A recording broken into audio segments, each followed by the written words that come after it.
Ridiculous how a firefighter ended up in handcuffs while helping victims at the scene of a serious car accident.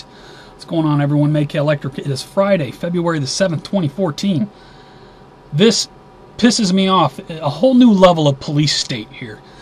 While responding to a Tuesday night rollover accident in California, a police officer and firefighter got into a dispute over where the fire engine should park. It ended up with a uniformed firefighter in handcuffs.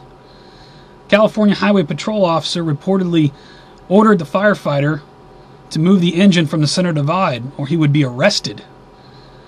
As he worked the scene and checked the overturned car for more victims, he reportedly told the unidentified officer that he would have to check with his captain. I don't know how the hell it works in other parts of the country, but I know in St. Louis City, firefighters have the priority, especially on a highway call. The number one goal is to save lives. This police officer is worried about where the fire truck was parked, when what he should have done was back the fire truck up by placing flares behind it.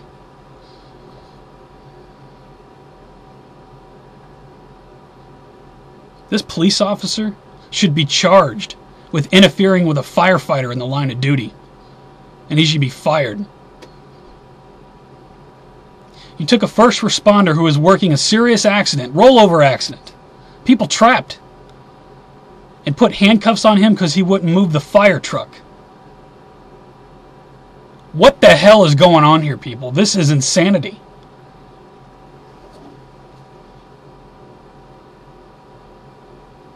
Like I say, in St. Louis City, on a highway call, firefighters, they have every right to block the traffic with their apparatus in case some drunk asshole comes along, doesn't see the accident, decides he's going to plow into everybody. He's going to hit the fire truck. He's not going to hit the firefighters. This cop, what the hell is your problem? You should be fired, and you should be ashamed of yourself. I'll put this link from the Blaze. They got the video report. I suggest you scroll down and take a look at it. You know, sadly, this kind of thing has happened before. Back in 2009, let's see, this is June 11, 2009. I'll put a link to the video. Nowhere to Hide, EMT versus Highway Patrol Trooper. Remember that? The cop puts the EMT in a chokehold while he has a heart attack victim in the back of the ambulance.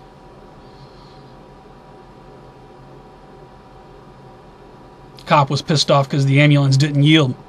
They were transporting someone to the hospital who was having a heart attack. Power trip much? Put a link to it just to refresh everyone's memory. I got a few more stories from the police state, Ben, while we're here. Chicago cops illegally strip-searched trio, forced woman to squat and remove tampon, says lawsuit. This come out January 30. Not the first time we've seen this. Got a couple more. Follow up on that thing down in Florida. Witnesses of Florida theater killing recall flying popcorn. Gunshot at bail hearing. I guess they're trying to get that officer who murdered that guy in that movie theater. They're trying to get him out on bail. There's a follow-up to that. DHS training. Now, this is a very old story. This is back from February 28, 2013. But the desensitizing of law enforcement in this country is the problem. Even firefighters are now in the line of sight of the police state. Let me remind you of this. DHS training with practice targets featuring children and pregnant women, Americans. And you wonder why the DHS has purchased enough ammunition to fight a 24-year-long war.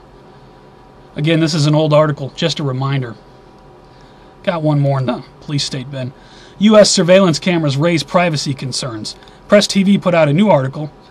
They're talking about, let's see, privacy advocates in the United States are concerned about new class of surveillance cameras which are able to monitor an entire, the size of a small city for several hours at a time. More police state, more cameras coming hot and heavy. America, you have a very big problem. Firefighters being arrested at an accident scene where they have a car flipped over. Your thoughts? Please rate this video. Please pass it around. Share the information below. Absolutely unbelievable. You know, if that cop should ever be in need of a firefighter, if his house ever catches on fire or he needs medical assistance, don't call the fire department, asshole.